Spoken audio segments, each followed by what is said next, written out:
Welcome everyone to this Digital Business Meetup online. It's great to have you here, and fortunately or not, the theme for today's event is around COVID-19. Really great to have you all with us today, and I believe some of you may already be familiar with this event, which we used to deliver successfully over the last 3 years in person. So because of the current situation, we decided to move it online. So this is the first one in the online series. So we are very open to your feedback as well. So please do let us know how you felt it went, and do let us know after the event. So I'm just going to quickly give you an overview of today's agenda.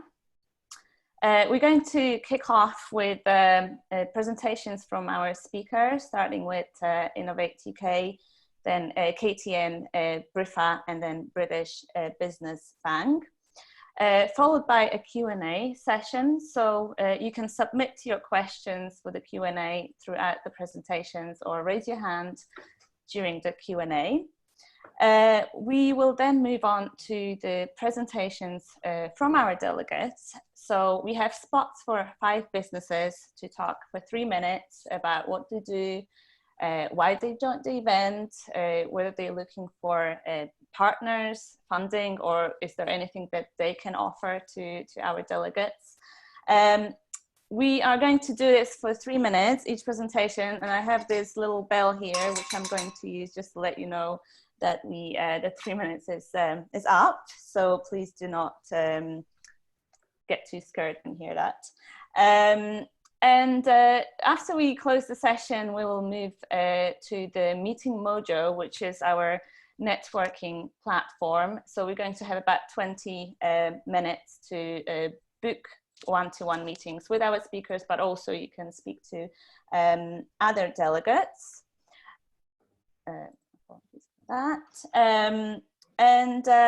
Yes, I think this is it. My name is Ivana Wilk, and I'm the Knowledge Transfer Manager at KTN. With me today, we also have Andy and Astrid, my colleagues on the team. So if you would like to also speak to them after the event, please do get in touch with us. And the meeting, the Q&A session is managed by my colleague Anita, who's doing a lot of magic in the background. So Anita, is there anything I might have missed from the housekeeping point of view?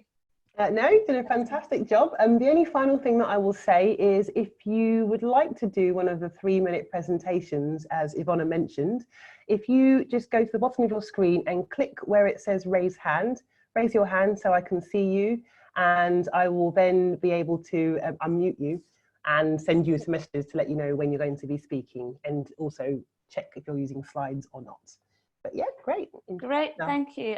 So now on the screen you see our 4 speakers, and I'm now going to hand over to Nigel Walker from Innovate UK. Nigel, over to you. Thanks. That's a picture of me when I'd had a haircut. Gosh, oh, can't wait. Right.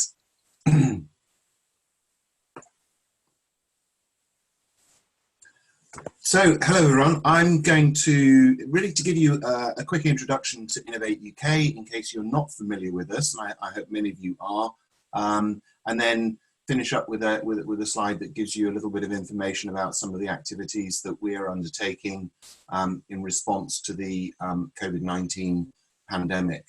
So, Innovate UK, we're the UK's innovation agency. We make connections, we provide funding, and our entire reason for existing is about innovation, because that drives productivity, that drives growth in the UK economy. And historically, I've always started this slide by saying that our role is to stimulate business-led innovation. And I think what we're doing at the moment, and what we will need to be doing probably for the rest of this year and beyond that, is not just to stimulate that innovation, but also to help continue innovation. One of the things that we know from research around previous economic shocks and the recessions that come after major events is that R&D funding goes down in a recession. We're entering a recession. It's going to be there for a while. So Innovate UK is going to have a really important role in helping businesses to maintain their research and development activity, so that when businesses are thinking that their revenues are reducing or their costs are increasing or their access to capital is more difficult, the role of Innovate UK in continuing to support business-led innovation, we think becomes even more important. So hopefully this will give you a sense as to some of the ways in which we do that. The reason we do support for innovation is because it drives economic growth. And over the past 10 years, we've funded over 11,000 projects. We've helped those businesses to create jobs and to increase the value add to the economy. And that's why we do this. We're not there to provide access to finance. That's the role of the British Business Bank, and you'll hear from Lewis later. Our role is all about stimulation and continuation of R&D activity. One of the key ways in which we do that is through making connections. You'll hear from Charlotte in a minute about the Knowledge Transfer Network, but we also support and provide funding for the Enterprise Europe Network. That's an organisation all around the UK that connects people with European innovators, helps people to apply for European finance, which is still there at the moment. But very importantly, at the moment, they have a critical role in providing support to individual businesses through their business advisors, through programs called Innovate to Succeed, and also they have a scale-up program. Catapult centres are also very important. Normally we do this digital meetup actually at the Digital Catapult. So I'm looking out onto a very boring view outside of my window in Guildford, rather than the usual snazzy view overlooking St Pancras and the Crick Institute. The Catapult centres, physical centres of technology and innovation, really important for you to engage with, to make those connections and form those collaborations. People normally think of Innovate UK when they think of us as those nice people that hand out free money. And roughly speaking, the way in which we provide funding is through providing funding for projects, either in the form of grants or sometimes in the form of loans. And those projects really fit into a couple of different buckets. One area is around challenge-led activities, and that's particularly through the Industrial Strategy Challenge Fund. And there, it's about the government has identified in their industrial strategy some key areas of societal and economic challenge, and seeing where innovation and helping that innovation to address those challenges. Because if you can address a challenge that's a large societal and economic challenge, then there's a growth opportunity for you as a business through your innovation. The timing and the scope of that challenge-led activity doesn't work for every business though. So we also have some responsive programs. SMART is the best known of those, where the scope is basically open, your challenge, your technology, your sector, your innovation. Knowledge transfer partnerships are also not challenge related, they're more broadly open, a really important way of bringing together universities and businesses in a partnership. We manage programs on behalf of other parts of government through SBRI, which is about procurement of innovation, and then some specific programs around the Department for Digital, Media, Culture and Sport, the Centre for Connected and Autonomous Vehicles, and later stage R&D in areas such as automotive and aerospace. And more recently, or over the past couple of years, we've been piloting some areas of business growth funding, innovation loans and investor partnerships, and that's the team that I'm in. The innovation loans are about later stage research and development where there's a clear route for commercial success, and where a loan of 100% of the eligible project costs really can help a business to make sure that they don't just do the early stage R&D and go back and do some more early stage R&D. They really can get into the market with their products and services. And investor partnerships are about working with selected investors who have the credibility, the capability, the capacity, and the appetite to put funding as capital into earlier stage businesses alongside our grant funding for particular projects. And that's really helpful for investment ready businesses that want to innovate and raise capital, because capital is critical for businesses to grow.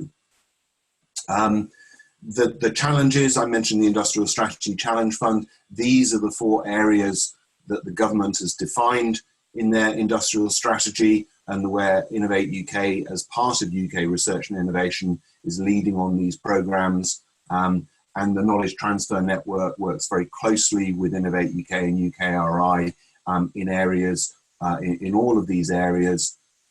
In these areas, there are significant programs from developing centres to collaborative research and development and individual company R&D.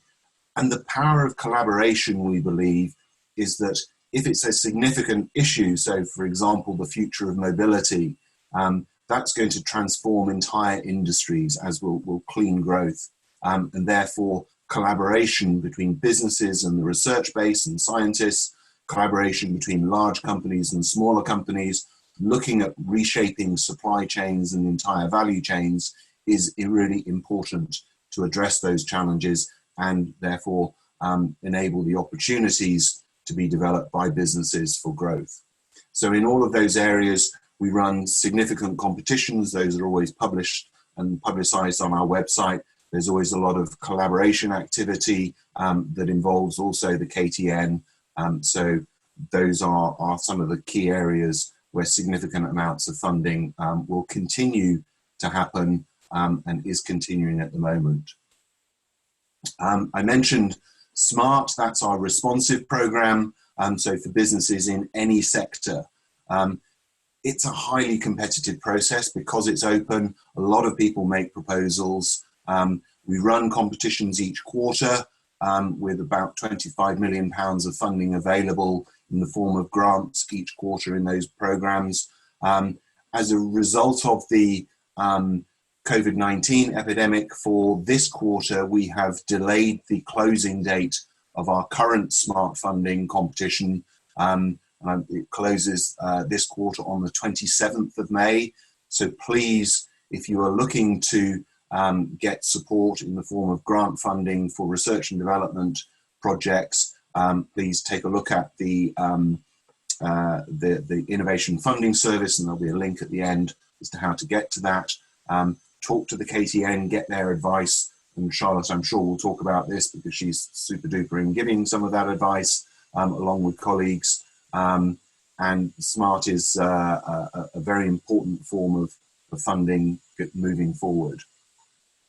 In terms of the coronavirus specific support, what has been announced so far by the Chancellor a week or so ago was an overall £1.25 billion package for innovative firms. 2 parts to that, part delivered by the British Business Bank, the Future Fund, and I'm not going to talk about that because Lewis from the British Business Bank is on this webinar and he will talk about it at the end. But that's about capital for innovative businesses, funding from the British Business Bank and from the private sector together. From an Innovate UK point of view, we have been asked to accelerate some of the funding that we provide already to existing award holders. We've got about 2,500 businesses that have active projects at the moment. We can accelerate some of that grant payment, and the precise way in which we do that will be announced shortly. It'll be communicated with those businesses that have support from us directly from us, through their monitoring officers, as well as through organisations like the Enterprise Europe Network. So that's about moving forward some existing funding. There's also been additional funding made available from Treasury to Innovate UK to help in 2 ways. One way is for existing award holders to offer them additional grant and loan funding so that they keep going on their projects. Because, as I said at the beginning, that's really important for the future growth of those businesses and of the economy overall. So that those mechanisms will be published shortly, I hope, and we will be contacting all existing Innovate UK award holders about that. And there will be further projects available, competitions, where we think that there will be about 1,200 new projects carried out with funding in each one of about 170 up to about £175,000. Details of that beyond what's been announced so far by the Chancellor aren't yet available. I very, very much hope that will soon be made more available, and that you'll be able to see what we can do for existing customers, so to speak, and what we can do for new businesses. We did run a specific COVID-19 competition in April. We're hoping that we'll be able to publicise the results of that very shortly. That was a fast start competition, quick and easy to apply, short-term projects up to 6 months, up to £50,000. And we had 8,500 applications in that particular competition. The results of that, as I say, I hope will be made public shortly. So that's a very quick whiz through of Innovate UK, who we are, what we do and what we're doing at the moment. Please look online. If you're applying for funding, please read the instructions and contact the Knowledge Transfer Network, the Enterprise Europe Network, or the Catapults, and use our customer support service team. They're available to answer questions, to feed those questions out where they're more complex to people such as me. They'll hunt me down and make sure I respond in the appropriate time frame. But hopefully that gives you an overview of who we are, what we do, and what we're trying to do at the moment in relation to the COVID-19 pandemic. Thank you so much, Nigel. Just before we move on to Charlotte, I'm being told that 5 delegates have raised their hands to present later. Anita has messaged you in the chat, so if you could just check your chat boxes to arrange your presentation for later, that'd be great. Thank you, and yes, over to you, Charlotte. Great, thank you. So yes, I'm Charlotte Thompson in the investment team at the KTN, and we work with organisations to help understand that innovation, funding and finance landscape and help you present the best of yourself to those different funding opportunities. So I wanted to just give an overview of KTN generally, if you didn't know already, and then talk more specifically about our response to COVID and what we're doing around that, which hopefully you'll find interesting and want to get involved. And then also talk about some of the support we have available for businesses. So at the KTN, we connect for positive change, and we work across the whole of the innovation ecosystem, from industry, academia, in government support agencies, in order to achieve that. And we all work across different sector and technical communities, and in particular emerging areas. So everything from quantum to blockchain, all the way through to manufacturing and materials. And we work across a broad spectrum of innovation, not just about tech, but also when we think about innovation in terms of business model innovation and service innovation, so thinking about that broader context. And we connect for accessing new expertise, exploring new market opportunities, and accessing funding. And especially when at the moment the market is changing constantly, how can companies adapt to this changing environment by pivoting perhaps their business models, understanding short-term market opportunities that they might be able to address, or accessing the right form of funding to accelerate to the next stage of development. So just to give an example about some of the breadth of sector and technical areas we work with, as Nigel indicated, we work predominantly aligned with the industrial strategy and also cover some other emerging and enabling areas.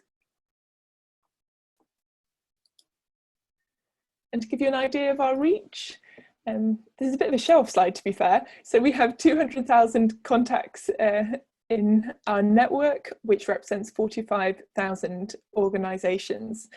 And the main way that we work to bring those communities together are through our events. And last year we delivered over 420 events. And I think now that we're delivering digitally, we are already well beyond that for this year. And also a shout out to our newsletters for getting specific information about different funding events, thought pieces in your space, and you don't have to receive all our news. You can then select which areas you're most interested in. So just to kind of give an overview of how the KTN have responded to COVID. So I'm sure for all of you, your main priorities have been well-being and business continuity, and I think that's certainly been the case for KTN as well. But externally, we have been really trying to ensure that we can continue to deliver our events. So we've used a lot of the tools that you might have seen face-to-face now online, and we're now delivering, continue to do all our events that way. We've also been very much involved with the immediate responses to COVID. And because we are a cross-sector organisation, we have been able to tap into other supply chains to perhaps, for example, access new materials and supply for gowns and PPE equipment. Or can we find bottles to be used as hand sanitizers? So there have been a lot of 24-hour, 48-hour responses where we have been working with partners in order to address those asks that have come forward. But then actually looking at perhaps some of the challenges that might be occurring in the intermediate term, so 3 months and beyond for the UK economy, we have partnered with organisations, and in particular the catapults, as Nigel mentioned, on some key areas. So some demonstrated here around, for example, how we can upscale manufacturing of vaccines when vaccines are found, and when we look at things like agri-tech in terms of using automation for collecting food from farms to actually the last mile delivery, and how can we support that from a logistics perspective. And also thinking about how we're all now working from home and what things we need to have in place from a cybersecurity perspective. And from my side, with the investment teams, we're developing strong partnerships with other partners to help companies raise investment in this time, especially when, of course, when raising investment is so much based on personal relationships. And how can you build those relationships online when often it was very much dependent on meeting face to face? So we're working with investors, Bowhurst, UKBA and Innovate UK on different means that we can help companies achieve that. And equally, we are looking to gather intelligence from across the UK on how we are using innovation to respond to these challenges, and then share those learning with other countries so that they can also respond effectively to their challenges and adapt them to their own infrastructures and systems, and what we can learn as well from other countries and what they're doing. So we're doing a lot around sharing best practice in partnership with Department for International Development. That's a little bit about KTN's response. In terms of support for you, we have always done and are continuing to deliver a monthly business briefing for digital and creative companies. You can find that on SlideShare. Equally, we have a directory of different investment organisations, investment incubators and accelerators, all on what is a very crude spreadsheet, but actually the data in there is really useful. So that's at bit.ly KTN refer. And we also have lots of special interest groups around emerging markets and communities in the UK. And so I just wanted to give a shout out to Immerse UK for AR and VR technologies. And this is not necessarily just for those who are providing solutions, but also those in industry that are looking to adopt these forms of technologies. So it's very much an industry-led network.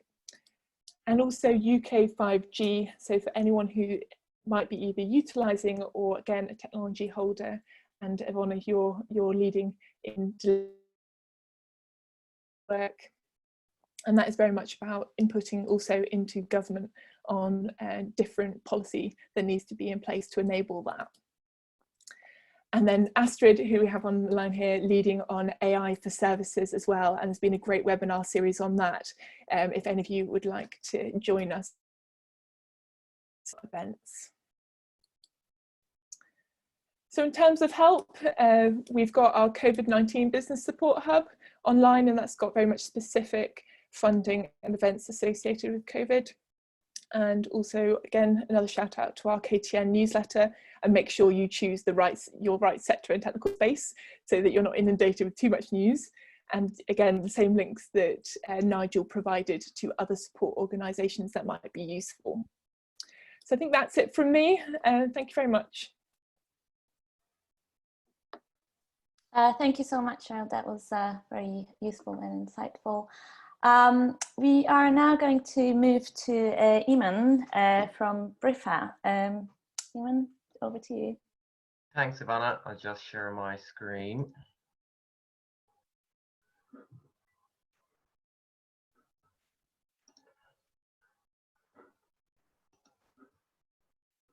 Can you see clearly? Great. So thanks again, Ivana, and good morning, everybody. My name is Eamon Chalk, and I'm a partner at Brifa. And for any of you who haven't heard of us, many of you may not, we are a specialist intellectual property, information technology and data protection law firm based at the Business Design Centre in Islington, in Angel. So the KTN are our neighbours and our good friends. And this morning, I just want to speak briefly about who we are, what we do, and in particular, what we've been doing for our clients over the past few weeks, and the discussions that we've been having with them about how they can basically keep calm and carry on, and how they can not just survive but thrive during this period of uncertainty. And I suppose one of the first things that we've noticed is that businesses are adapting.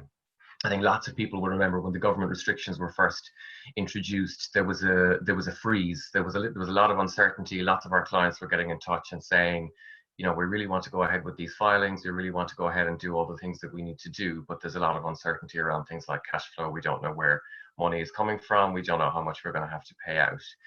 But I think in the last month or so, during the month of April, we started to see a lot more movement. I think people are adapting to their new normal, and they're beginning to see that there are, in fact, opportunities to be had during this time.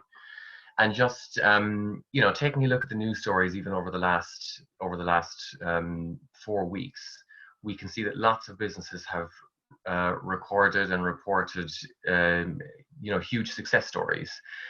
So looking at people like Boohoo, for obvious reasons, there's a huge increase for online retailers because bricks and mortar stores are closed.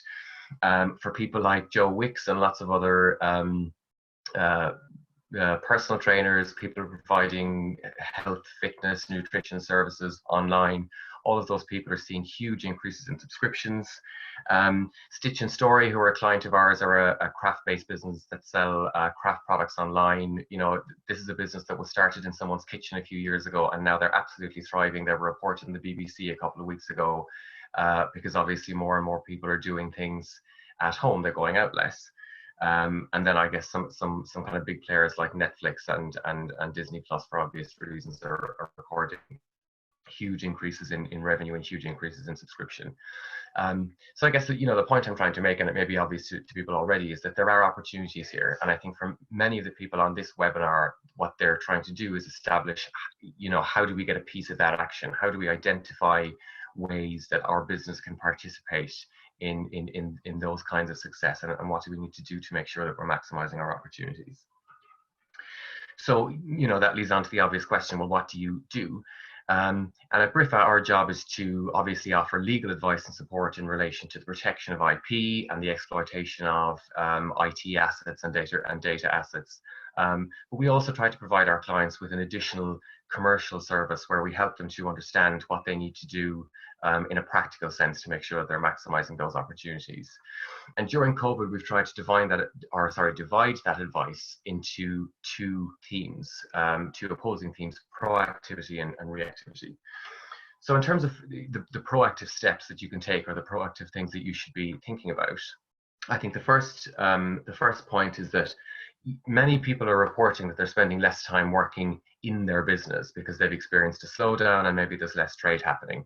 This is exactly the time. It's a prime opportunity to work on your business, because when we speak to clients all the time, particularly clients who are just starting or who are just scaling up, they say, you know, I really want to register my trademark. I want to get my patents and copyright to protect my products. I want to get my legal documentation in order, but I just don't have the time because day to day I have to go and work in my business. So this is a prime opportunity to work on your business and an opportunity to sit down and think about the things that have been on the long finger. And I think it's that kind of proactive thinking exercise that businesses need to be doing at this time, where they're saying, okay, what are the things that I need to do to essentially get my house in order, get my business in order, and that's something that we've been helping clients with a lot.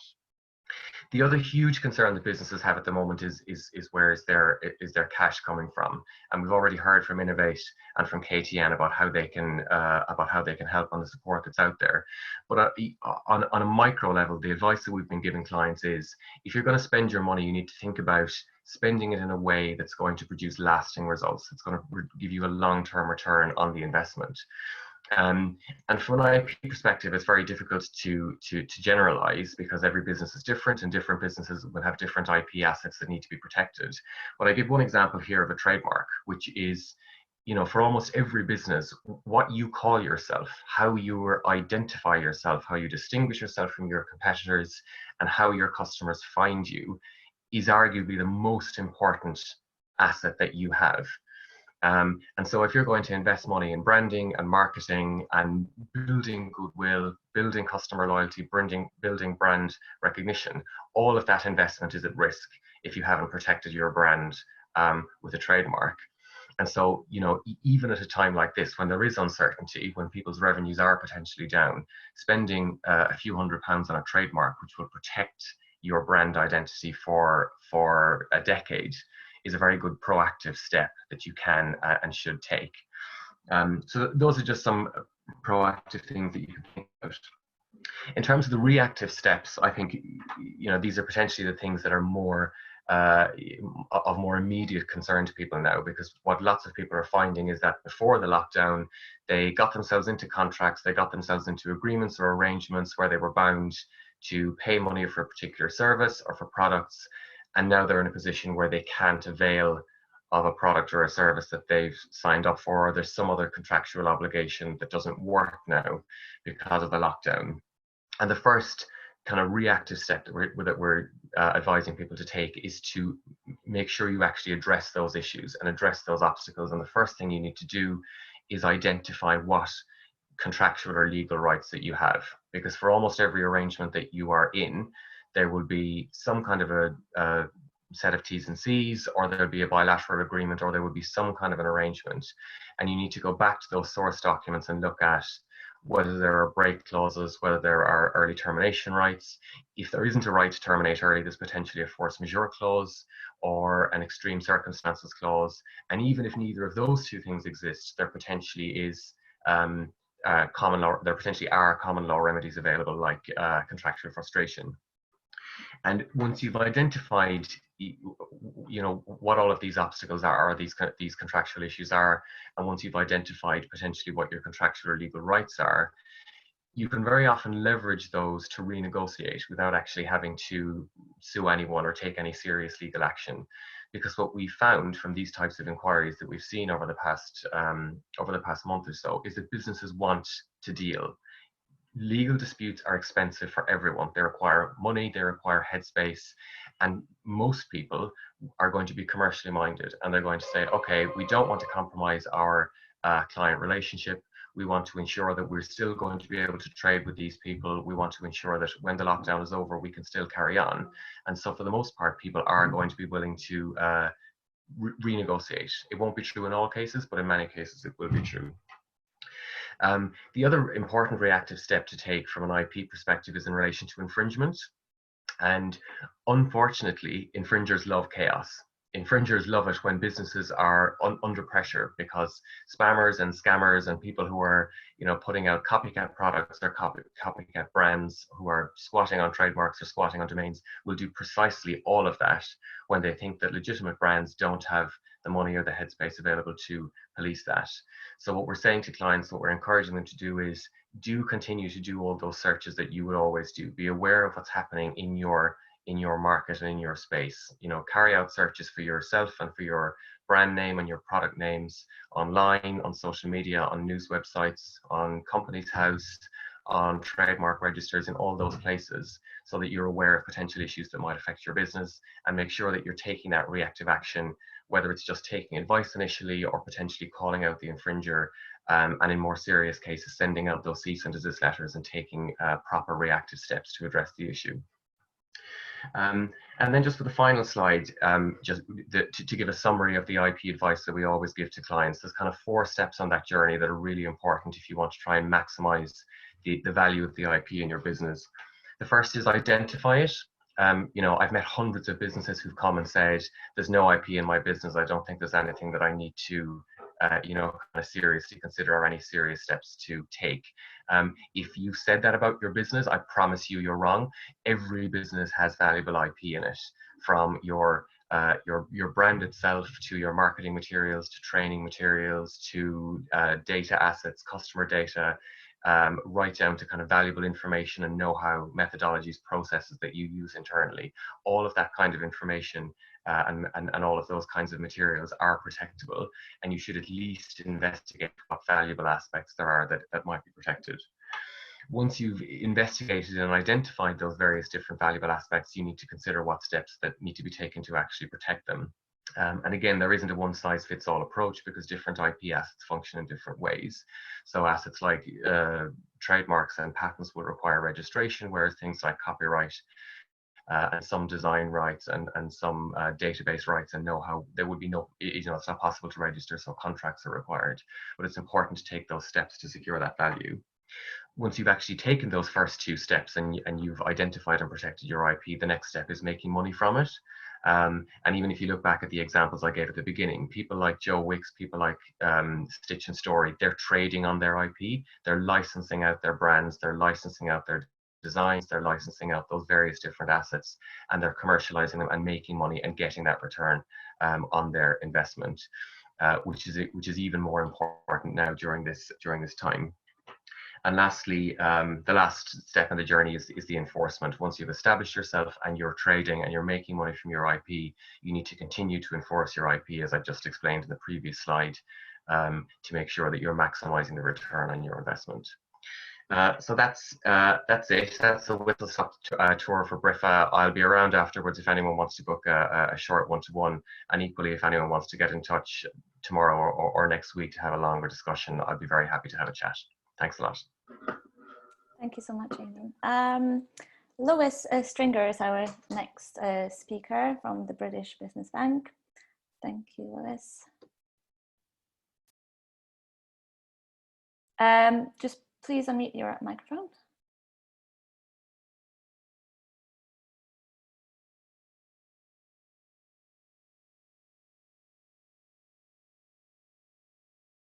Apologies, I'm always doing that. Hello everybody, and many thanks for the opportunity to speak. I always feel a bit of a fraud when I take part in presentations around innovation, because some would argue that my organisation's role is not primarily around innovation, although I'm very conscious that we tend to target relatively early stage businesses. So those good businesses always have a degree of innovation technology associated with them. Let me explain a little bit about what the British Business Bank is. The British Business Bank is government's economic development bank. We were established over 5 years ago. And basically what we do as an organisation, or what we did as an organisation, was to address gaps in the funding market. So we work with government and other partners to identify what those potential gaps are from an access to finance point of view, and we work with what we call delivery partners to address those gaps. Over the last 5 years, we've probably participated in around 13 to 14 billion pounds worth of debt and equity deals, of which we've probably contributed at least half, 7 to 8 billion pounds through government funding or underwriting. And what we do is that we identify gaps, work with partners to identify those gaps, or in some circumstances actually set up new entities or vehicles to address that gap if there's not an already partner ready to operate in that marketplace. So what's been interesting, I think, over the last 6 or 7 weeks, apart from everything else, is the bank, having been a relatively, I think one of our partners on the call called us an obscure organisation until recently, where we've worked through delivery partners and we've channeled government funding to address those gaps, and very much took a backward step. We've been pretty much forced into the limelight because we've been delivering a number of the Chancellor's and government's initiatives around access to finance. So some of these names will be familiar to you, some of them won't be.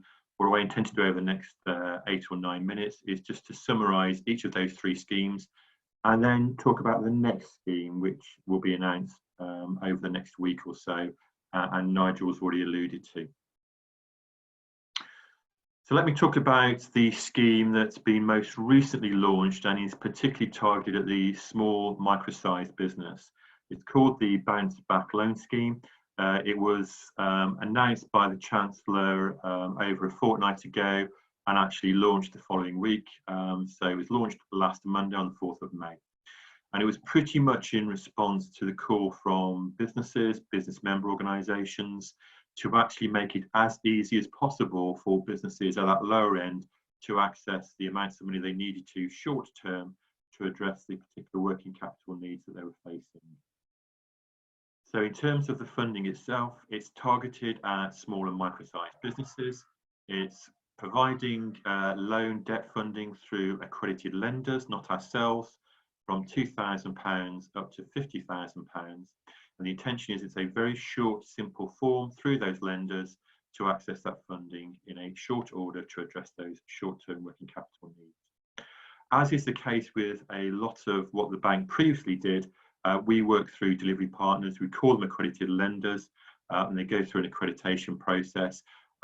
It's still the banks and the funders that you work through. It's just that we, as a body, on behalf of government, guarantee the lending that they make to those small businesses to make it easier in the current circumstances for them to lend.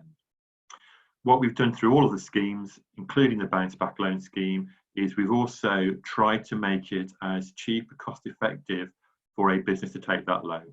We fully appreciate that most businesses pre-COVID-19 and still have some reticence about taking debt and using debt as a means to get through the current situation they find themselves. So one of the things that we've tried to do is actually make it as cheap and cost effective for those businesses to lend short term. So in terms of bounce back loan, like the other loan schemes that we've initiated over the last couple of months, actually the government will pay all the interest and fees incurred by a borrower in the first 12 months of the loan. But what should be noted is that we guarantee the loan in terms of the lender, not the borrower, so the borrower will always remain liable for the debt. So that's the loan fund that we've got in place now and is operating at the smaller end in terms of smaller amounts of money and typically targeted at smaller businesses. And in its first 7 days, and this was the reason I gave the context of what the bank's done in 5 years, the Bounce Back Loan Scheme in its first 7 days has already lent out £8.3 billion to 268,000 businesses. So that gives you an indication of the scale and volume that these schemes are now operating under. The loan scheme, as part of the trilogy that we introduced earliest, was something called the Coronavirus Business Interruption Loan Scheme. We call it CBILS for short. And again, that came into the marketplace on the 23rd of March. And again, is delivered through accredited lenders. The intention of this scheme is to support probably later stage, more established businesses up to £5 million. We can not only do term loans, but we can also do asset finance, invoice finance, and revolving credit or overdraft facilities as well through that scheme. Again, unlike Bounce Back, which is guaranteed at 100% for the lender, we guarantee those loans under CBILS at 80%. So again, the bank will still be liable for 20%, but again, just to reiterate, the borrowers are still liable for the full amount. But again, as with the Bounce Back Loan Scheme, we've tried to make it as cost effective for those SMEs that will still need to borrow money. And again, in terms of the first 12 months, both the interest and lender levied fees are paid by government, so the borrowers get a very cheap loan from the outset. What we've also found as part of negotiation discussions is that, as a matter of course anyway, most of the lenders are offering capital repayment holidays as well. So this is all with the intention of funding a business short term in terms of its working capital, but trying to make it as cost effective as possible, realising the concerns that businesses will still have about lending money. And last, in terms of the guarantee schemes that we've introduced, is one that's specifically targeted at larger businesses. So both in terms of the smaller businesses and also in terms of the larger businesses, once we launched CBILS, we knew this anyway, we immediately realised that some businesses on either side of the standard, if there's such a phrase, would fall short probably of meeting some of the CBILS criteria. So we introduced Bounce Back Loan Scheme, and again, 3 weeks ago, we introduced the larger CBILS scheme, which is targeted at large businesses by definition, those businesses that would typically look for larger amounts as well. So again, we are guaranteeing the lenders rather than the business themselves. There is no guarantee fees for the businesses, and we've also negotiated with the lenders to provide cost-effective lending both in the first 12 months and also beyond that as well. But again, just to reiterate, those 3 earlier schemes are guaranteeing the lender as opposed to the borrower. The borrower is still taking out money and will be indebted as a result of that.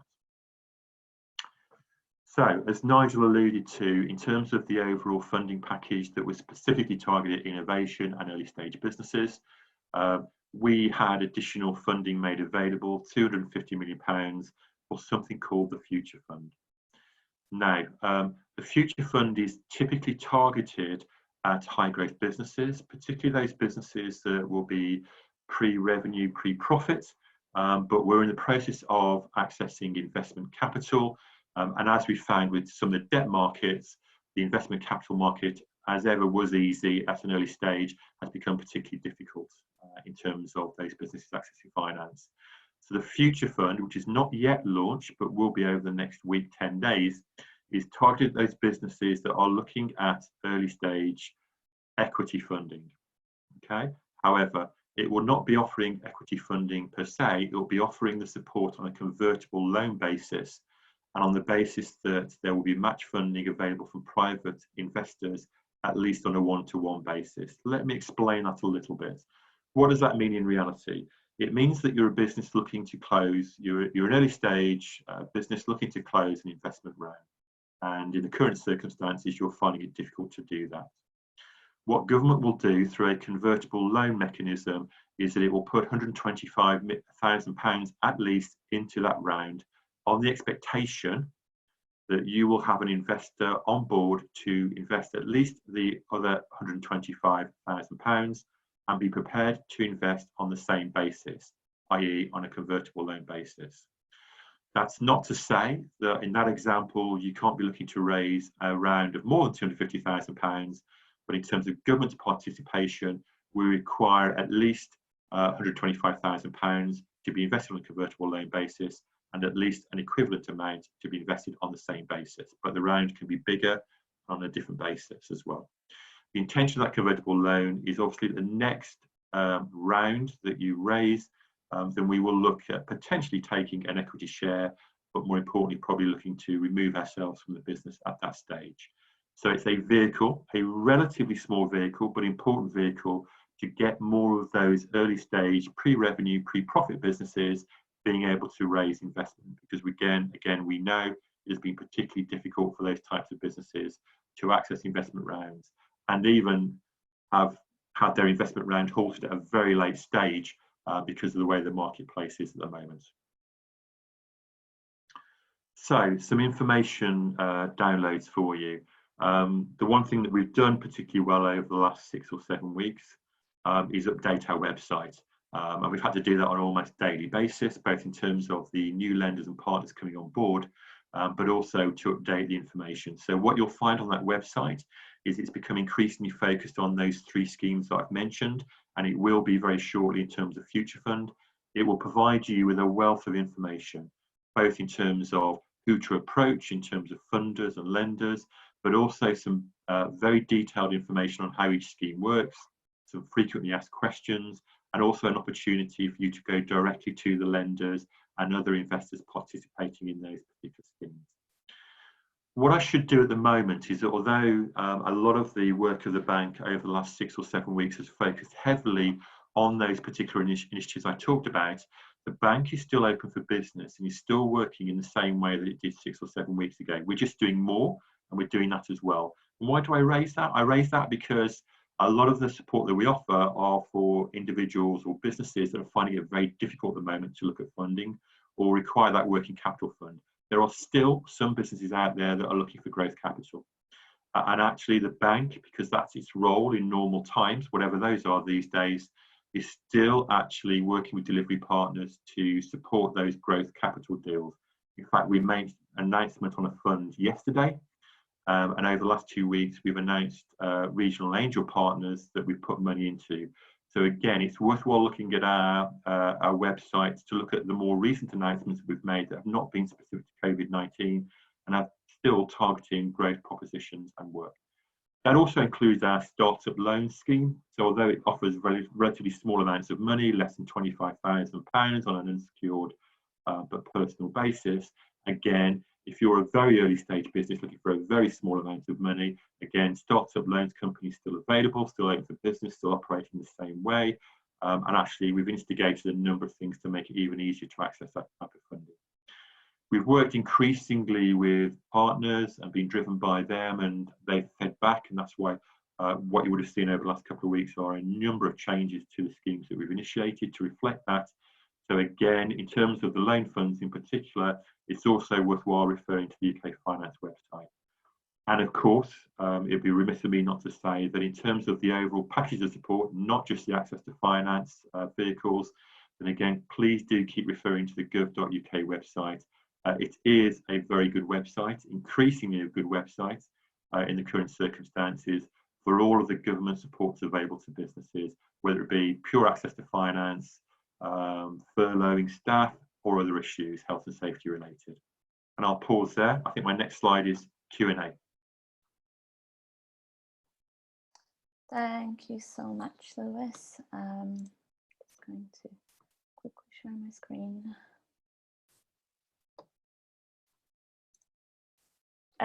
Yes, we are moving on now to the Q&A, and we've had a lot of questions asked already in the chat, which have been answered. So thank you, our speakers and colleagues, for doing that.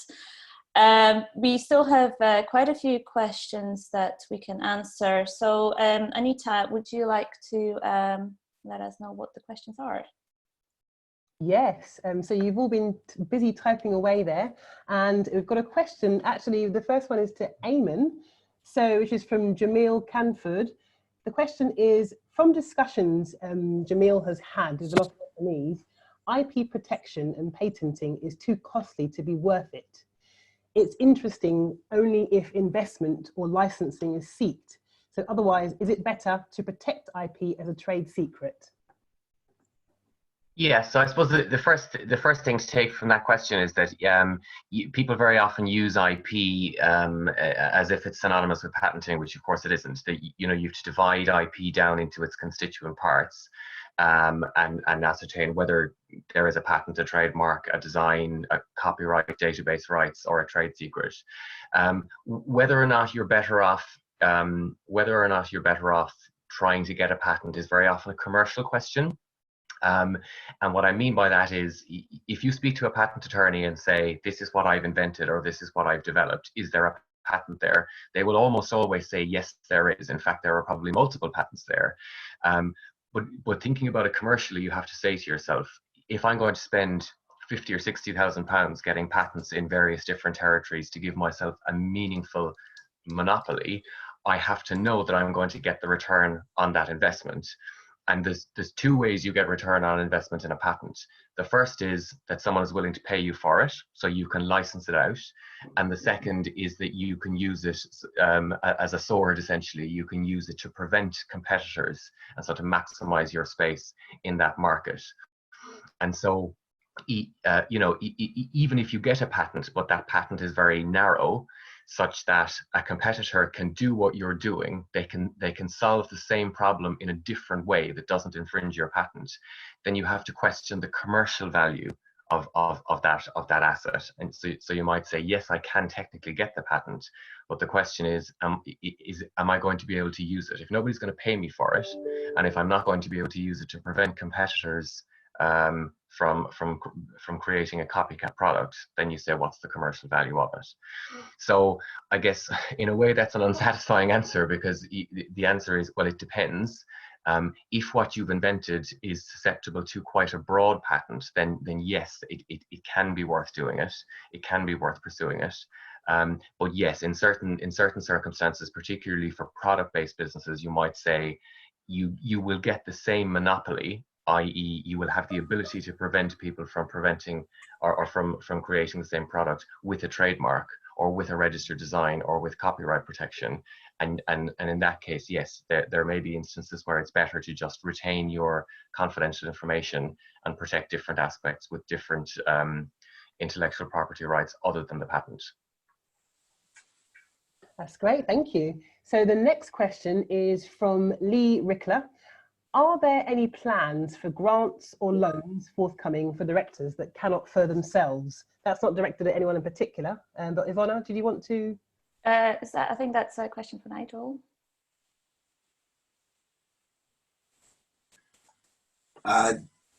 So the support that we provide is for businesses, not to individuals. So an individual director wouldn't be the recipient of support from Innovate UK. It would typically be the business. I wonder whether this is a broader question in relation to the overall response from Treasury that relates to businesses, that relates to the self-employed. And I know there's been a lot of social media comment about how certain directors of businesses may consider that they're falling through some of the gaps. That's probably not an Innovate UK question to answer, I'm afraid.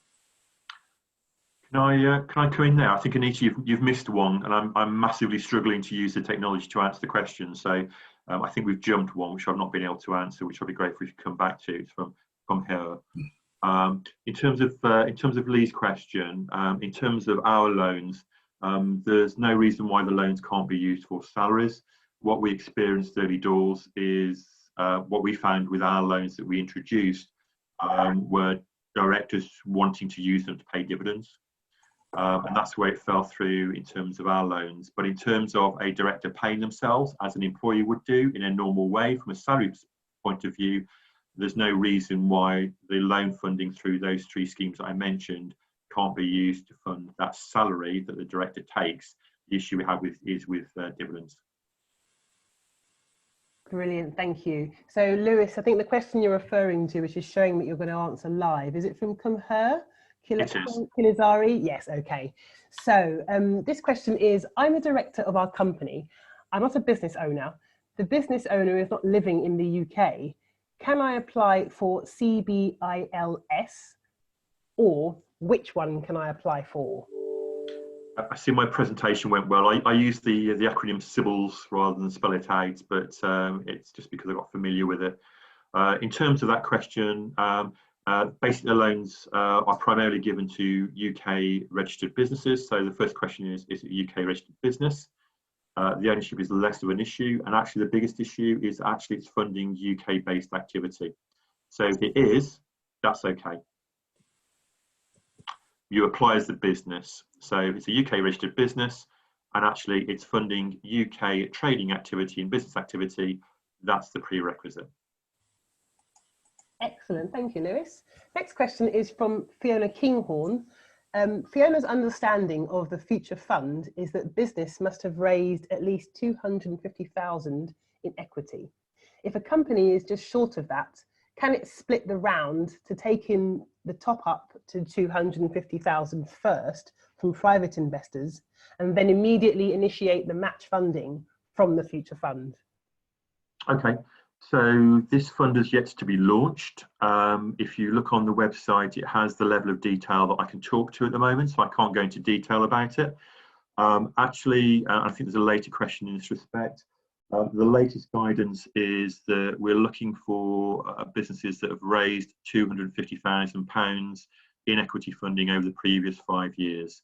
So my understanding, Fiona, but again, happy to direct you to the website, which has got the latest guidance on, is that actually the answer probably is no, and that we'll be looking at a pure, you've previously invested £250,000 in totality over the last 5 years. That's great, thank you, Lewis. Next question, also about future funds. Major flaw is the future funds need for companies to have raised £200,000 in the last 2 years. This person is a manager of an accelerator who have amazing high-tech companies coming through who really need to access the future fund but aren't eligible to it due to the requirements. Will anything be similar made available for companies and new companies who are raising their first round? So again, thank you for the question. As with a lot of the schemes, it won't be a panacea for everything, and that's not in any way meant to be a stupid answer to the question, and well deserving that the companies that you're working with are. However, you'll notice, and it might not seem it, in real terms, it's a relatively small amount of money, particularly in the context of probably the number of businesses that even in our quite restrictive criteria are looking to raise funding. So again, the current criteria are set so that we can maximise what is a relatively small amount of money and be confident that we can leverage that money to, again, to partly stimulate the marketplace that exists. So at the moment, but this is not to say it's not going to happen, and it's not going to happen in a short period of time, because we all are working at tremendous speed and changing the way that we work and doing things differently. But the future fund criteria is set to try to get as much added value and leverage and support businesses that are a little bit more advanced but still very early stage. And unfortunately, that's the base on which it's been designed. So again, as it currently stands, the criteria, what the criteria are. I personally am not aware of anything that we're immediately doing in terms of son or daughter of future fund. That's not to say that somebody somewhere else is not looking at it, but I think you're right. The criteria are not one that's akin to a seed fund. Thank you. Anita, I think we only have time for one more question. Okay, so actually it's quite very popular questions around the future fund. So the final question, and there are a few questions around for Nigel, which I think, Nigel, we can arrange to have them answered offline, because a few there for you. So this question is... Most of them were, what does soon mean? And the answer is, I'm afraid on that, I don't know the answer to the precise date on which notification will be provided for applicants in the previous Innovate UK COVID-19 competition. I'm sorry. That's great, thank you. And the final future fund question is, can a co-investor use the SEIS scheme? So I think this is probably come out in later questions as well, and it's a bit of a hot question in terms of future fund. And again, those people in the know will know that at the moment, we don't believe that we can use SEIS or EIS as that one-to-one match funding. And part of the reason why that's the case is because of the convertible loan nature of the criteria that we've got to use. So as it currently stands, but I'm not going to say that that will change before now and when it launches next week. It's the case that no, we can't, unfortunately. Thank you, Lewis. Unfortunately, we have to end the Q&A now. I think most of our speakers are going to be available for the one-to-one session. If so, you can answer, you can ask your questions then. We are also recording this session, and the recording will be shared after the event, so you will be able to also access the links. Let's move on to the next part of our event now. So that's 3-minute presentations from our businesses. The first person who's raised their hand and is going to present is Mike Minette. Mike, would you like to unmute your microphone and share your screen if you have any slides? Unmute microphone, done.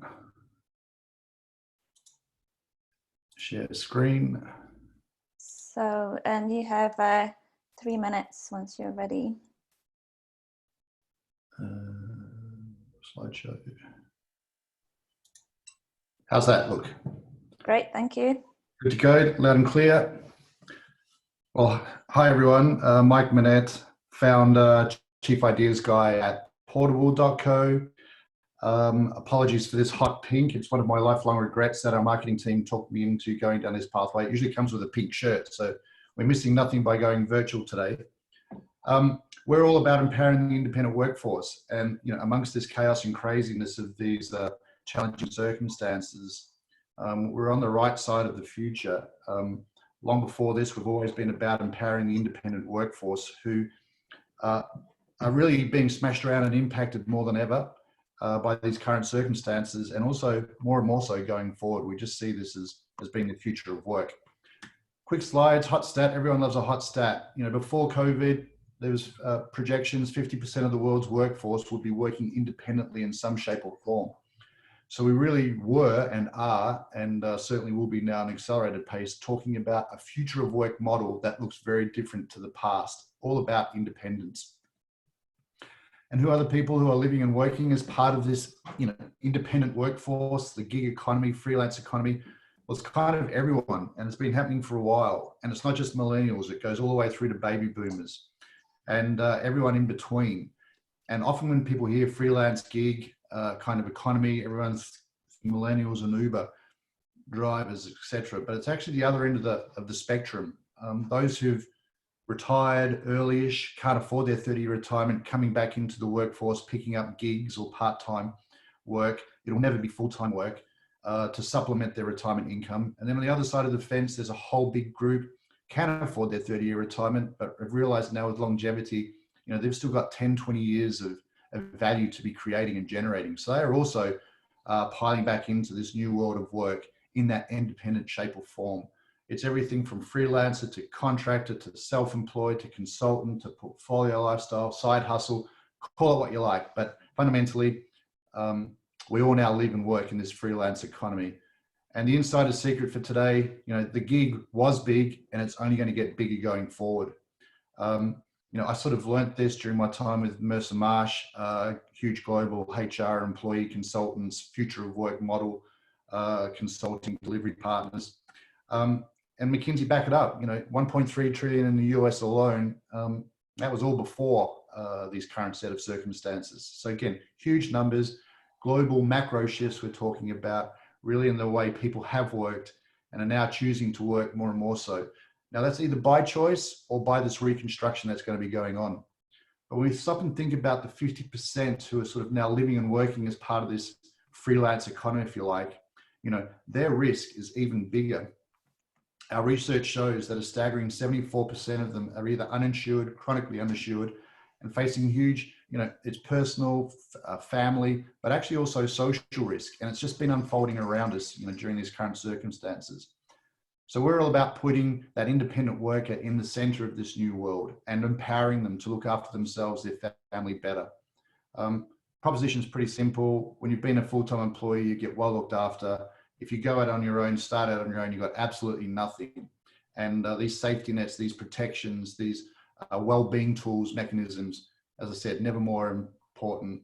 Big shift was happening before COVID. It's only going to go on an accelerated pace now. And there we go, a little portable again. Sitting at the heart of it. Mike, sorry, I have to pause you there. 3 minutes is up. Okay. We have to move on to the next speaker, but please do use Meeting Mojo after the event. Just a quick question, who are you looking for to connect with today? We're raising money. We're looking for POC, pilot opportunities. We're looking for anyone who's got anything interesting that would empower a freelance worker, independent worker, because we're building out this marketplace, and we've got a lot to offer back. certainly our insights, our networks, and these consulting and commercial partnership opportunities. So thank you for today. Great, thank you so much. Our next speaker is Nicholas Miller. Nicholas, if you'd like to share your screen, unmute your microphone, and you can also put your camera on.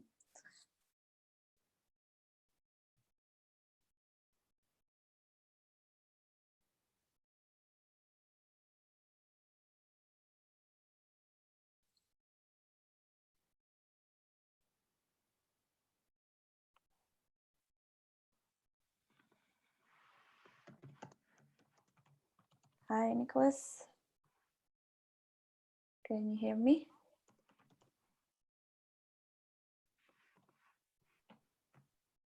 Unmute. Yes, if you can try again. I think your microphone is muted right now.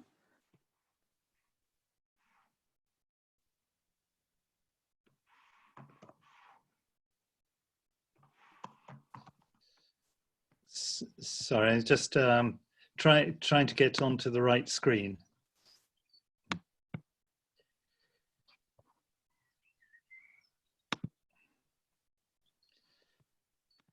Good. Can you hear me? Yes, I can hear you. Yeah. And hopefully you can see my screen. Yep. Are you ready to present now? Yeah. Okay. I'm hitting start. Your 3 minutes starting now. Good. Thank you. I'm Nicholas Miller. I run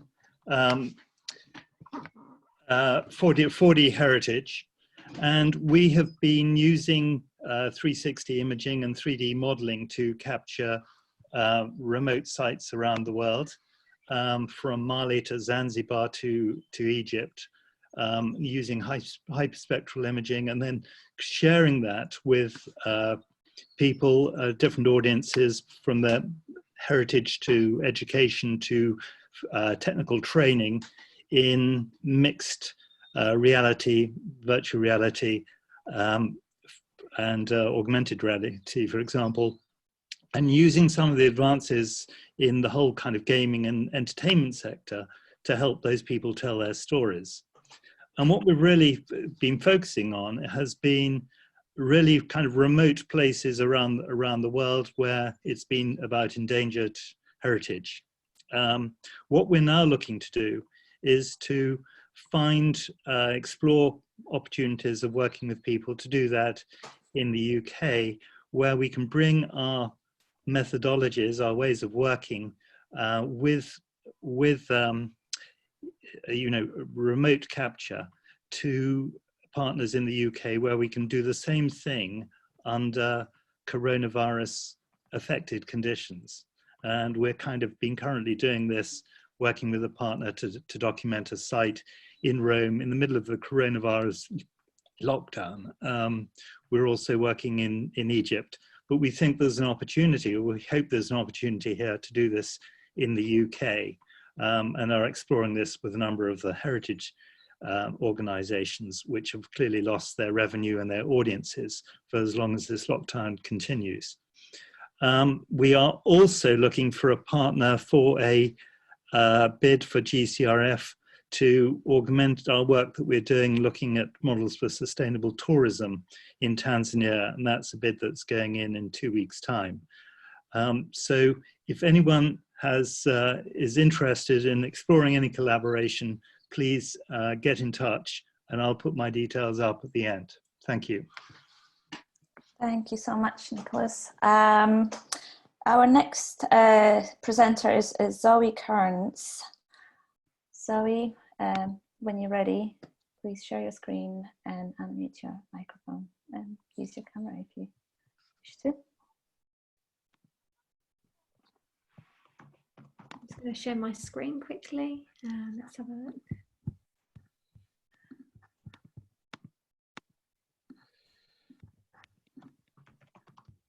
There we go. Perfect. You see that okay? Yes, if you could just make it full screen, that might be even better. Perfect. Thank you. Thanks Great, for the opportunity. So I'm Zoe Kearns. I run a social media and digital agency down in Rochester in Kent. We are international. I've run the business for over 10 years. I do a lot of international work and a lot of speaking, so spoken across 14 different countries.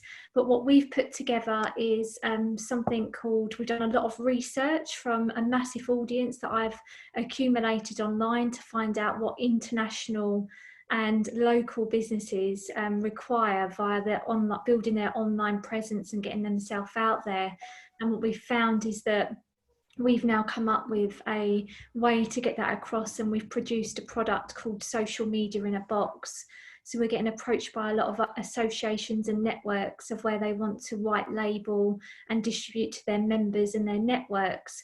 But we want to find a way in which how we can actually distribute this in a different way, more internationally, when it comes to looking at the publishing and the distribution and stuff like that. And also we've taken it online, so via COVID-19 we've been able to do that. So we're just looking for people that might be able to help us in terms of funding and grants. We really want to help the tourism industry and hospitality and train over 100 people within this area to really help them keep their brand strong, get their presence out there, and really help them do that. So yeah, that's us. I don't want to take up too much time, but if anyone would like to get in touch and find out any more about it, or can help me in any way, I want to collaborate, yeah, I'd be welcome to emails and intros. Thank you. Thank you so much, Zoe. Our next presenter is Ronnie McBride. Ronnie, handing over to you from Zoe. Oh, thank you very much. And I will, everybody can hear me, yes? Yes. And can you see my screen? Not yet. We can see your camera and we can hear you. I had a...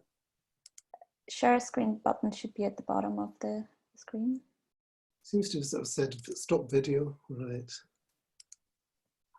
I don't think it matters if I share my screen. But let me just start because I've only got 3 minutes. Hello, I'm Ronnie McBride, founder of Sustainability Monitor.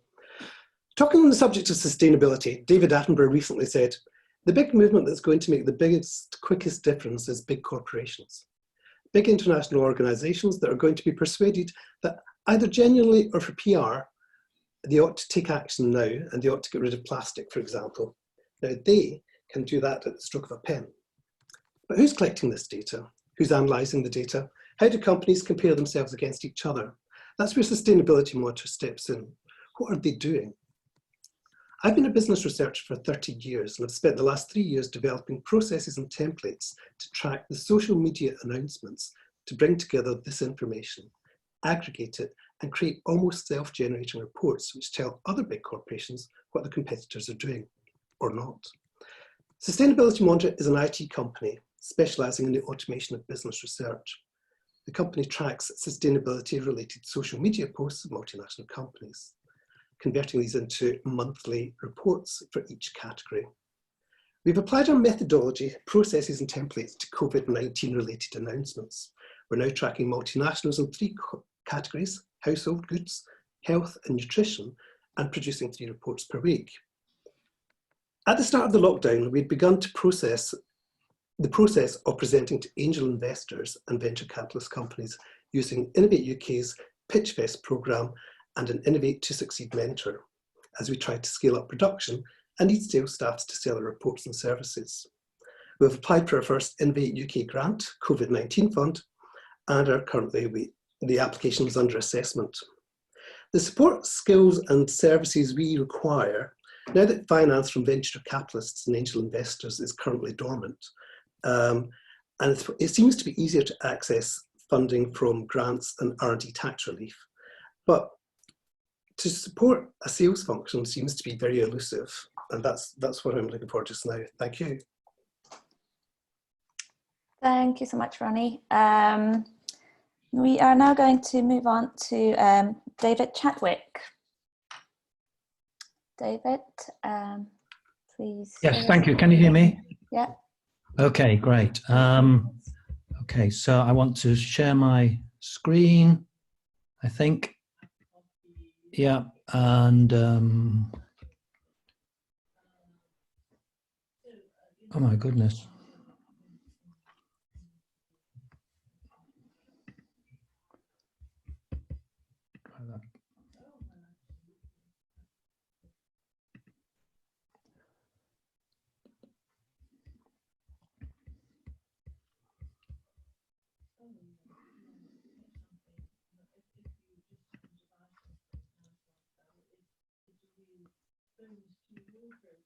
Right. Yeah, it's sorry. What's happening is when I try and share the browser, it's coming up with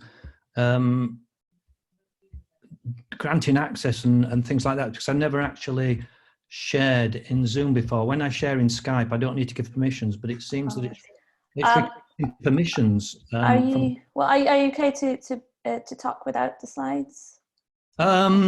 Yeah, I can do it. It's just that it's not allowing me to actually, when I type share screen, it's not allowing me to share my, let's try that now, try that share. Okay. Is that, okay, is that working? Can you see that? Yes. Okay, good. Okay. So I'll go on to full screen view. So basically, I'm David Chadwick from Verifiable Credentials Limited, and we're a new startup that's come from the University of Kent. We had a project from the KTN Cyber ASAP scheme, which looked at the commercialization of a new W3C recommendation called verifiable credentials. This is part of what some people might know as self-sovereign identity, and it allows people to be in control of their identity and to present their identity to whoever they want to without the identifier being in control. Now, what I want to do is Hello, I'm David Chadwick, CEO of Verifiable Credentials Limited. So this is my video. I'm here to show you how verifiable credentials can be used to... Right, so that video is there. You can watch that video in your own time, and it gives you a bit more introduction to what verifiable credentials are. And also, this is a picture of showing verifiable credentials. The fact that there are three components: there's an issuer that issues a credential, a user that stores it in a wallet on their computer, and then a verifier that verifies it. And we've built this infrastructure as a middleware that will attach to any application. And what we did once COVID came around, we said, well, let's apply it to COVID and to the case of the NHS issuing credentials, COVID credentials to people. Say they've either been vaccinated against COVID, or they're immune to COVID, or they've been tested for COVID, or whatever. And we built that in a couple of days because we'd already got the infrastructure for presenting for creating credentials for people. So this is the demo where you go along to the doctor, you get a test, and the doctor sends your test details off to the test center, and he gives you the test number. And he gives you the URL of the test center. He says, when you get home, you can log into the test center, put your test number in, and then you will get onto your device your COVID certificate. Once you've got it on your device, you can then go to wherever you are in the world. And if they want to know whether you're immune to COVID or not, you can present it. So this video is then showing the person registering for their COVID certificate. They are told all the details that will be presented in it. There's the name, the date of birth, the test number, and all the test results, etc. And then they say, yeah, I will accept that. They store that on their computer, and then they go along to Nightingale Hospital, and they say, I want to volunteer to work there. And the hospital says, well, in order to work on the critical care ward, you need to show that you're immune to COVID-19, because we obviously don't want you to infect the patients or become infected yourself. So you say, yeah, I've got that certificate. You click submit certificate, and it picks the certificate up off your device. It's you agree that that's what you want to submit, and you click the button to say you're going to submit it, and off it goes. And then the hospital says, right, got all your details here. You're now registered to work on the hospital. So that's basically a quick overview of what we do and how we applied it to COVID-19. So the final minute or so is, what do we want? We're looking to partner with people. This is the 3 minutes up, but if you just want to, literally 10 seconds. Yeah, we just want to partner with people who are interested in this sort of SSI infrastructure, that want to provide strong authentication and authorization of people, and to integrate our infrastructure into their application, or to work with system integrators or someone like that. Thank you. Thank you so much, David. This is all our presentations.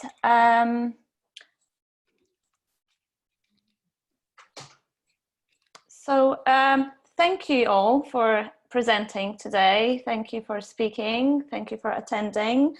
Nigel, Charlotte, Eamon, Lewis, thank you for your insights today. I believe most of you are going to join us for Meeting Mojo. Our delegates as well, thank you for joining us today. Just as a reminder, if anyone has set up a profile on Meeting Mojo, please log into the system and confirm any requests that you might have from attendees, so that the conversation can actually happen. This is it from us today. If you have any questions to us, please do get in touch with us. Go to KTN website. You can get in touch with any of our colleagues directly from the website. There's also a lot of information about what we covered today, but if there's anything else, please do get in touch. I think this is it. Anita, anything else from?